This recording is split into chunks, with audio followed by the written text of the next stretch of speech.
warahmatullahi wabarakatuh. Thank you everyone for making some time for this a bit rainy afternoon, but I'm sure it's going to be a very interesting session today. Distinguished speaker, first of all, Prof. Chandra Muzaffar, Dr. Faizal Tehrani, and also Pak Haidar Bagir, and of course, well-respected ladies and gentlemen. I'm sure, as we all know, the discussion that we are going to have today is indeed an important one. As I started for this session, we usually begin, Bismillahirrahmanirrahim, in the name of Allah, the most gracious, the most compassionate. And we also usually begin, Assalamu alaikum warahmatullahi wabarakatuh. May peace be with you. With God's grace and blessing. We are usually being taught that every time when we meet one another, when we are in functions, when we are programs, in most of our daily interactions, these are all usually the words of peace, of love and wisdom. It's basically the main idea of religion, mainly Islam, and how we address one another. However strange it may be, when we talk about Islam, when we talk about religion, at times it always surface, there are some issues as well. There are some problems as well. Beautiful and loving quotes are not always the case. We are familiar either in news and medias or in fact in small incidents and cases in events. We know that there are moments of violence, there are moments of persecutions, there are moments where we could sense that the idea of religion itself is not actually what is being practiced or what is supposed to be with our current social life and our society. Violence, there's nothing much for me to add as news about violence, killings, terrorism, all these kinds of issues usually surface time and time again. In fact, quite interesting, I'm sure quite a number of you may have realized, circling viral in social media quite recently, after, if not mistaken, a Friday prayer in a mosque in one of the states. Maybe because of some slight minor provocation, then suddenly groups of Muslims, Jama'ah, after prayer, surrounded a car. I'm sure some of you are quite aware of this situation happening. It turned into a mob, and it turned into quite a big controversy. And issues of persecution as well, religious persecution, particularly towards religious minorities, either Muslim minorities or other non-Muslim minorities in Muslim-majority countries. I think one of the famous cases, very interesting still as well, in Indonesia, particularly the case of Ahok. That one is definitely a very interesting case if you want to look into. And there's a long list on these issues and cases, which I think is very important for us to, we cannot avoid these issues. These are real issues happening in our society, mainly in Muslim society, and in particular, as I've mentioned, in Malaysia and also Indonesia.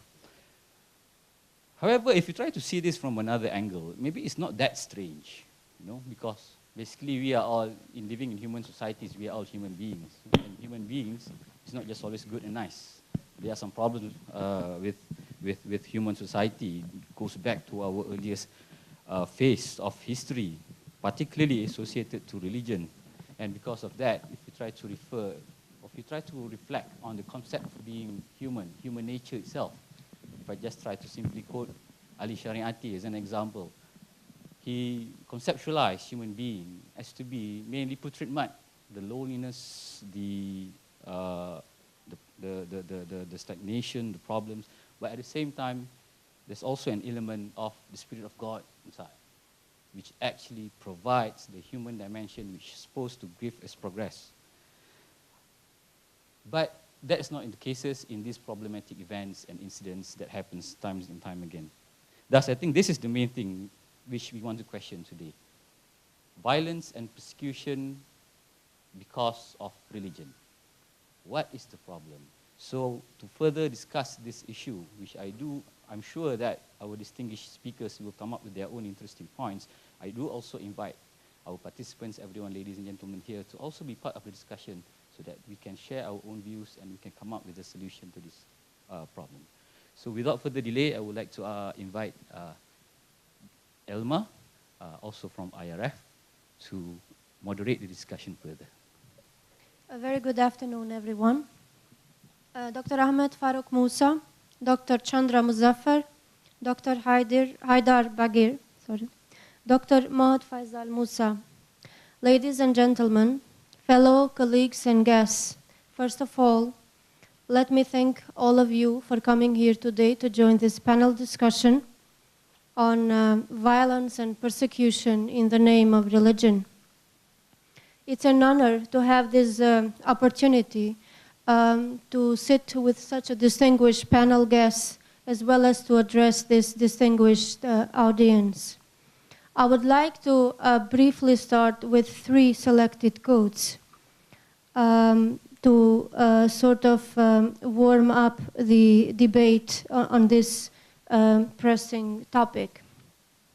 The first quote that I selected is one from Robert Dreyfuss' book, an American investigating journalist, who wrote about how the US helped unleash fundamental Islam. A review excerpt reads, "How and why did the United States encourage and finance the spread of radical political Islam?" Comprehensive account, this book actually, it's still available in some of the Malaysian bookshops. It has a comprehensive account of America's misguided efforts stretching across decades to dominate the strategically vital Middle East by courting and cultivating Islamic fundamentalism. The book also refers to a long-standing ties between radical Islamists and the leading banks of the West.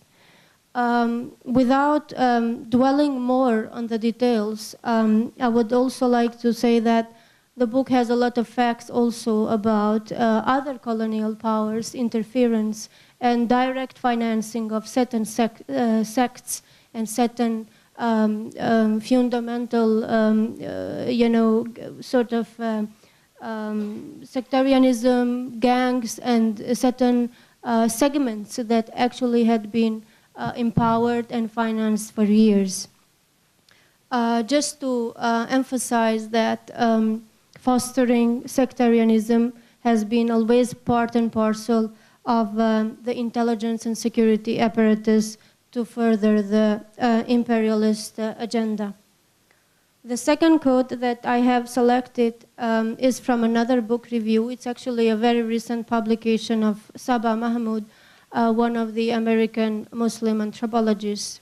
Religious Difference in a Secular Age, a Minority Report, published 2015 by Princeton University Press. The review actually reads by Sarah Al-Tantawi. This is another angle of the issue that I would like to highlight. Mahmoud understands Egyptian political secularism as a set of processes and histories that marginalize minorities in the service of majoritarianism. The author, she makes a compelling case for how Euro-Americans imposed conceptions of the secular in Middle Eastern societies through missionary work and international human rights campaigns. And she nonetheless stubbornly asserts the centrality of authoritarianism in understanding Egypt's outcomes. So again, it goes back to authoritarianism as an issue. The third quote, coming from another entirely different angle. It's a very recent interview of the Turkish-European sociologist Nilüfer Gole. She also had an extensive research going on with Muslims in Europe and the issues that have been emerged lately. The quote reads, "The visibility of Islam seems to be a big problem for many. Conflicts are often sparked by mosque building projects or the headscarf. A large section of the European public expects nothing less of the Muslims. They expect nothing less of the Muslims than complete assimilation."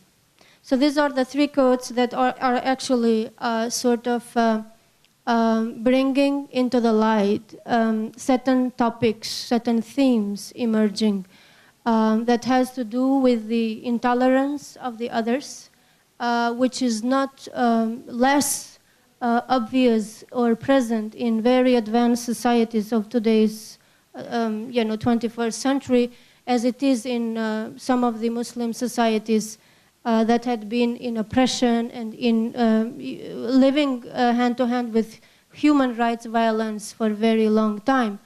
So the point that I would like to highlight prior to passing the mic to the next speaker is that although Muslim scholarship, we've been talking for a long time about Islamization of knowledge, Islamization of government, Islamization of many things. I think the only successful Islamization that has been so far is the Islamization of our own problems. So there is no single problem today in Muslim societies, starting from terrorism, radicalism, extremism, discrimination of women, many other issues, including developmental issues, poverty, related to economy, related to anything per se, that has not been in one way or another implicitly or explicitly attributed to Islam. My point is that although Islam has been almost absent in the way that Muslims have been organizing their societies in the past few hundred years, particularly in the past 100 years, 1920 when the Ottoman Empire collapsed, still, even with its own absence, has been one of the causes or one of the factors that had been accounted most to basically explain all the issues that we are facing today, including sectarianism.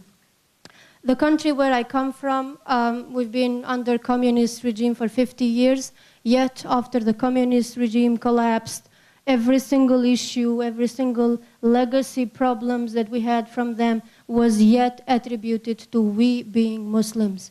When we had our conflict with the Serbian aggression, the main point of Serbian agenda, basically attacking our people and our land, was that we are Muslims, and by the very fact that we are Muslims, we are a problem for Europe. But in fact, people were not even religious. People in my hometown, they were either not religious at all or they were totally anti-Islamic because they were raised and bred in a communist ethos and in a communist ideology. So what I'm trying to say is that Islamization of our problems is also one of the issues nowadays that has to be reckoned with. Without further ado, I would like to pass the mic to Dr. Haidar Bagir so that he can share with us some of the more local perspectives and insights that has to pertain with local and Malaysian as well as regional realities. Thank you. Assalamualaikum warahmatullahi wabarakatuh. Selamat di sini ya Pak, sore or petang. I'm from Depok actually, a little bit outside Jakarta, Indonesia. First of all, I have to introduce myself a little bit to you as a background of what I would propose a little bit about this with regards to this topic.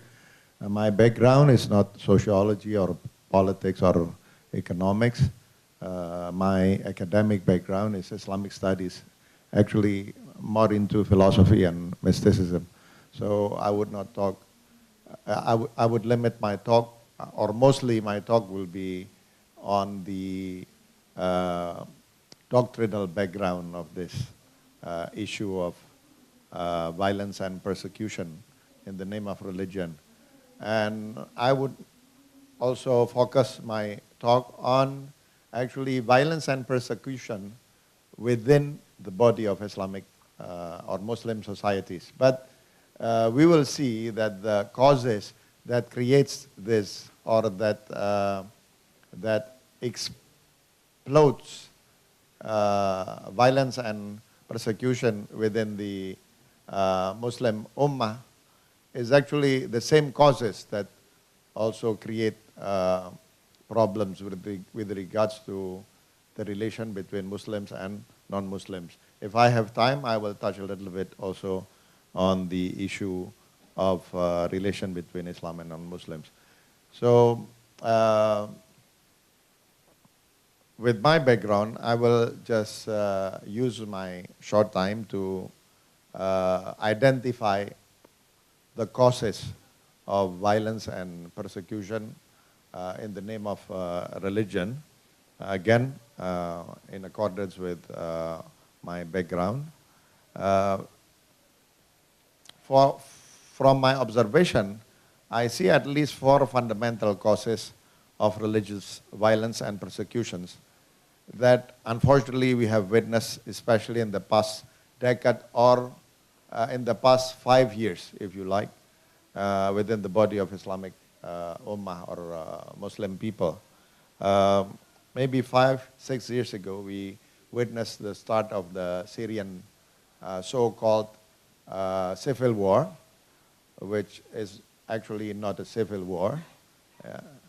It is dubbed as civil war, although actually it is a war between Syria and Syrian people with either, some of them for sure, some of them are Syrian people, but many of them are actually foreign troops, and also most of the money, the weapons and everything came from outside Syria.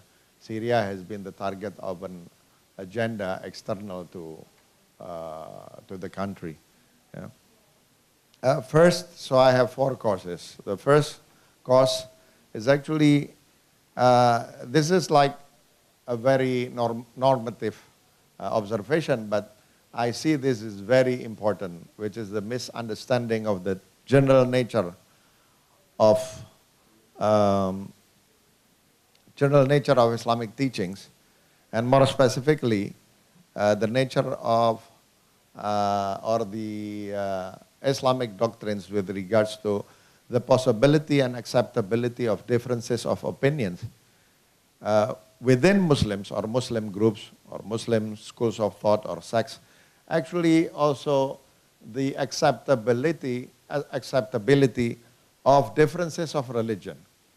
I will talk a little bit about, after this, about a new phenomenon called takfirism or takfiriyah, the labeling of kufr, the labeling of disbelief to not only non-Muslims, but to Muslims from a group different from the groups of the people or the person who do the labeling of disbelief or kufr.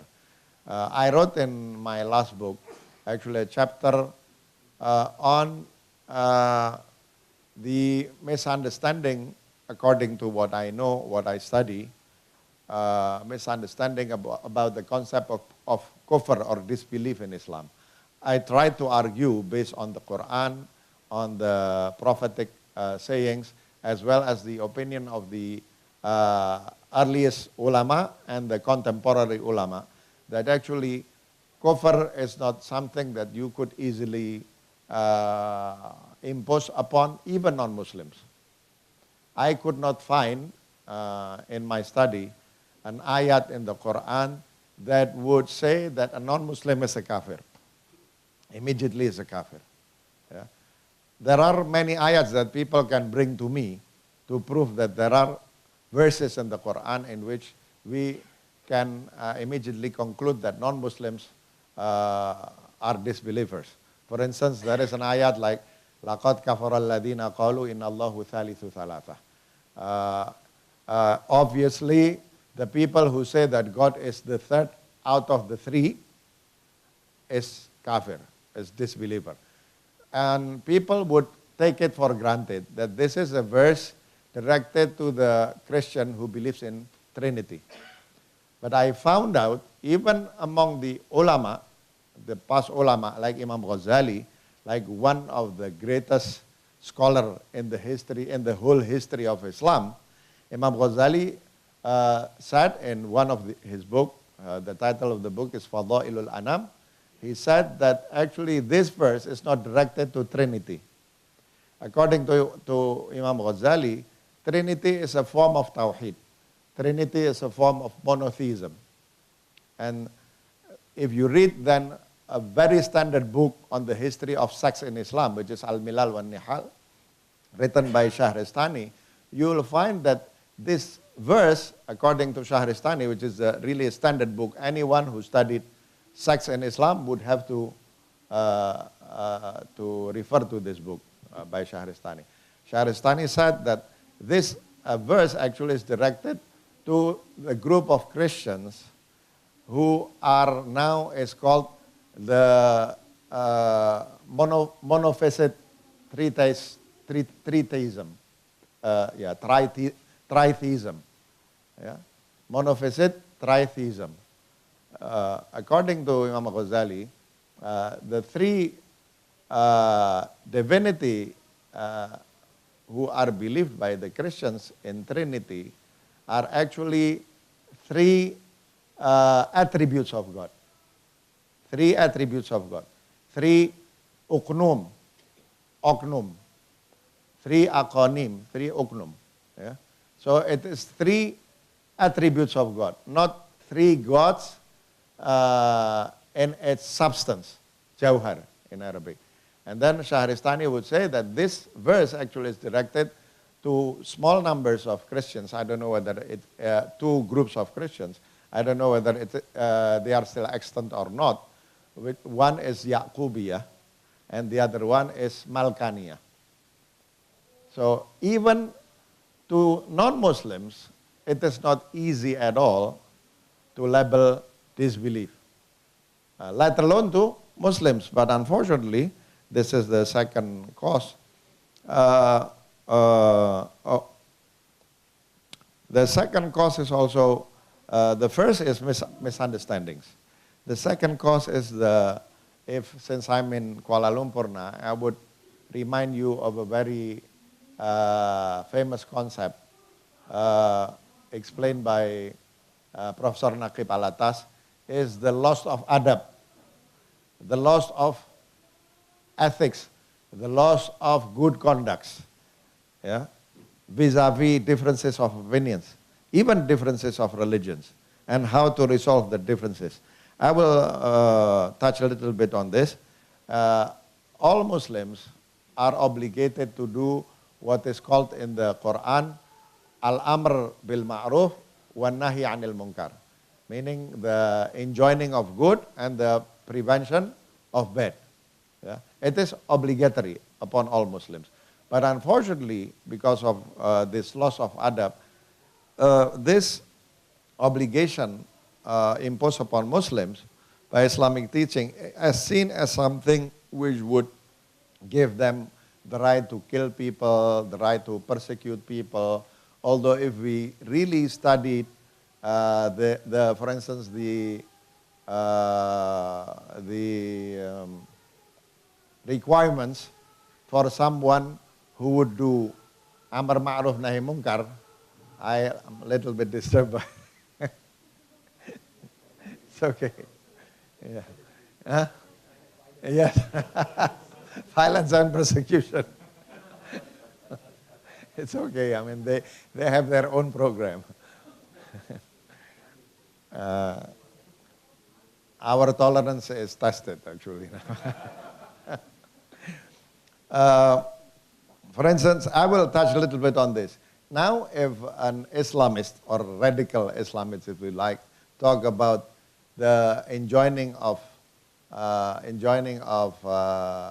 good and prevention of the bad, you will find that this is like a ticket for them to do violence towards other people who have actually, they just have differences of opinion. But combined with this new phenomenon of takfir, of labeling kufr to people with differences of opinion, this can really proven to be very deadly. The third is, this is maybe Professor Chandra, Muzaffar or other speakers here can elaborate more because I'm not an expert in this.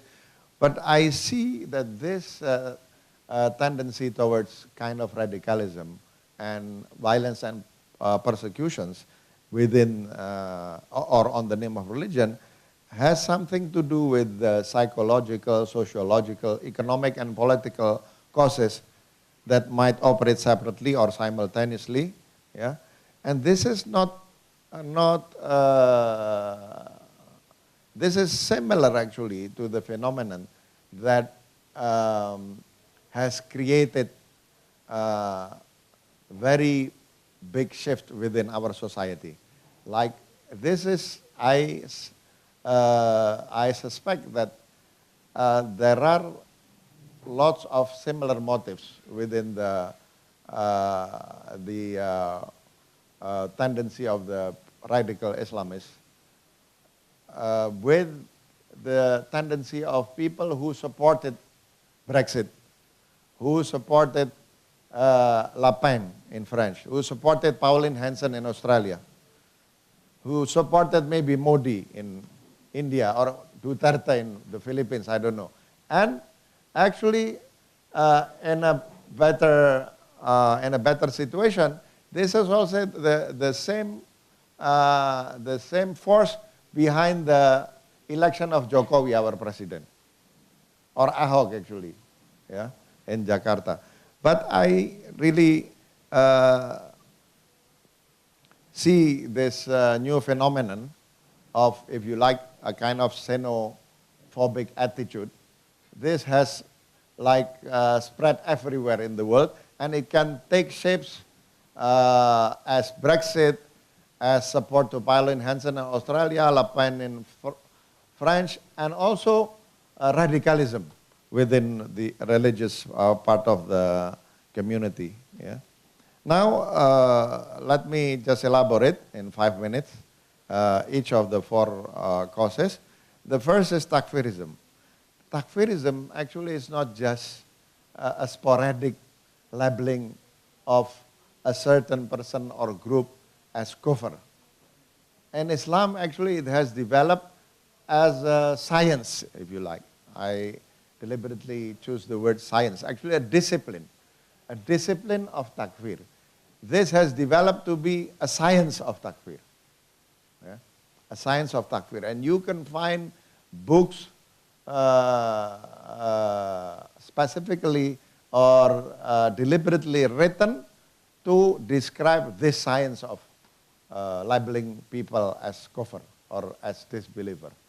And in the modern time, we, for sure, we are familiar with books by Muhammad ibn Abdul Wahhab, and then a book by Sayyid Qutb like Ma'alim fi Tariq, or a book by Abdul Qadir Abdul Aziz. This is, but a very famous ulama, but a rebellious ulama in Saudi Arabia.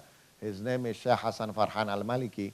He used to be a Salafi himself, but then now he becomes the staunchest critic of the Salafi movement, and he writes very extensively on the thought of Ibn Taymiyyah, which according to him is the father of takfirism. Yeah. For sure, we should distinguish or we should not be indiscriminate with regards to Ibn Taymiyyah's thought. We can find good things within the thought of Ibn Taymiyyah. Some people would observe that actually later Ibn Taymiyyah is much softer if compared to the earlier Ibn Taymiyyah. One of the good thing about Ibn Taymiyyah, at least theoretically, and we were told that this is like a later development of his thought, he became much more careful in doing the takfir, in labeling people with kufr. He introduced a concept called qiyam al-hujjah, which is the establishment of arguments. I mean, you cannot label someone as a kufr until you give him or her a strong arguments that he or she really believes, and after that, he refused. So the refusal would come from vested interest. One is convinced about a doctrine with established arguments, but because of vested interest, he would refuse that. Yeah. This is qiyam al-hujjah. We need to be fair to Ibn Taymiyyah. But yes, if you open, for instance, Majmu' Fatawa of Ibn Taymiyyah, you can find enough basis for ISIS to do the what you call, I forgot the English word, the kejahatan that they committed. The evil, yeah. Actually, I was trying to find another word, but the evil that they are committing now. Yeah. For instance, we will find that in Majmu' Fatawa, Ibn Taymiyyah will say, this person who believes in this, are kafir. And if he stops in just labeling him as kafir, it's still okay. But then, most of the time, he will say that you are permitted to kill him. And there is even part in the book that says, and then you will have to throw his corpse on the garbage, for instance. This kind of statement. And you can find everywhere. And if you study ISIS ideology, you will find that many of their ideology with regards to violence and persecution, they traced it to the thought of Ibn Taymiyyah. This is sad, but although actually again, we have to be fair to Ibn Taymiyyah, you can find that, and some experts will say that this is his later development of his thought, you will find really good material in the thought of Ibn Taymiyyah. Yeah. This is takfirism. And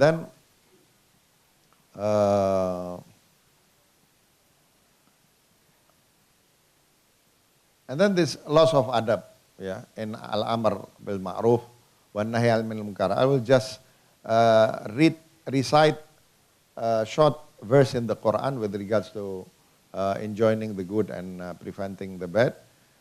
In Surah At-Tawbah, verse 112, Allah said, they who repent to Allah, meaning someone who has really cleaned his heart, yeah, who serve Him, who praise Him, who fast, who bow down, who prostrate themselves.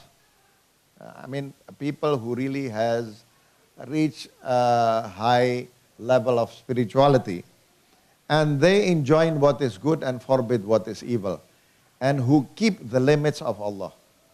Limits of Allah is hudud Allah. So people who really know the objective, the goal of Amar Ma'ruf Nahi Munkar, who do that with a mature spirituality.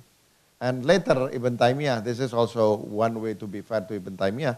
Ibn Taymiyyah said, by studying this ayat, he said that there are at least 3 requirements for someone who would do the enjoining of the good and the prevention of the bad. According to Ibn Taymiyyah, the three requirements for such person is first, knowledge of good and bad. I would tend to interpret that differences of opinion doesn't have to be one party has a good opinion, the other party has bad opinions. Yeah. Differences of opinions can mean that each party has a good opinions, but just different. So first requirement is to be knowledgeable, according to Ibn Taymiyyah. Second is to be gentle. This is very interesting. And one part of his thought, Ibn Taymiyyah is seen as the father of this takfirism and violence. But in the other part of his thought, he even promotes gentleness in enjoining the good and prevention of the bad. And the third requirement is patience. I mean, if you like to reform a society, you have to be patient. That this kind of effort would take a long time, not just by having a pistol in your hand, and if you find someone is doing bad things, and then like ISIS, squat, a woman, a man, old man, one day a child, they ask the person to squat, and then they will recite a bit of a preaching, khutbah. They said, hopefully this punishment would cleanse him or her from his sin. And then after that, tush, like that, finish. I mean, this is something which doesn't need patience. I mean, in 1 minute, 2 minutes, 3 minutes, you think that you have reformed the society just by killing people like that. So one of the most important requirement for enjoining the good and preventing the bad is this. Yeah. I would just close my talk. Actually, I have more material, but we can develop later in the question and answer session maybe.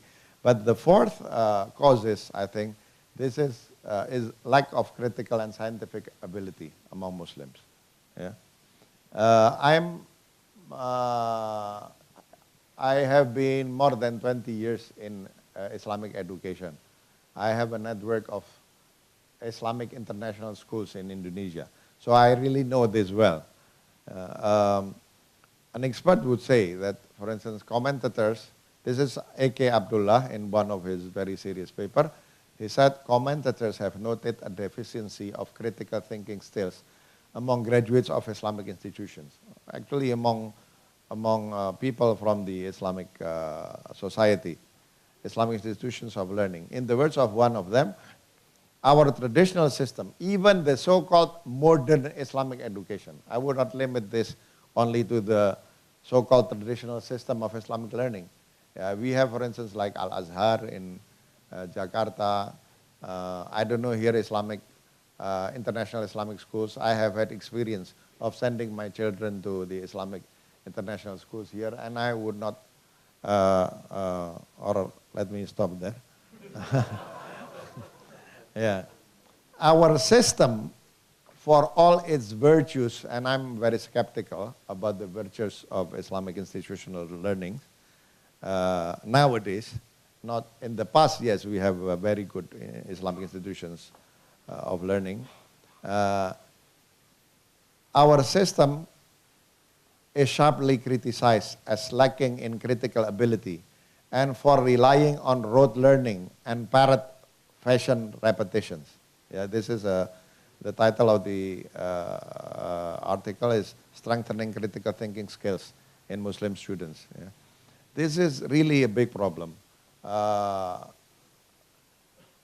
And I would not actually limit this only to the institutions of learning within the Muslim people, but this is actually a problem with us in general in Indonesia, maybe in Malaysia, and most of the Muslim countries, if not all of the Muslim countries. We have not been very successful in instilling critical skills within our students. Yeah. And I'm afraid this has something to do with our understanding of religion as well. Our understanding of religion is a kind of authoritarian understanding of religion. Our understanding of God is a kind of understanding of an authoritarian God. Yeah? A God which is totally transcendent.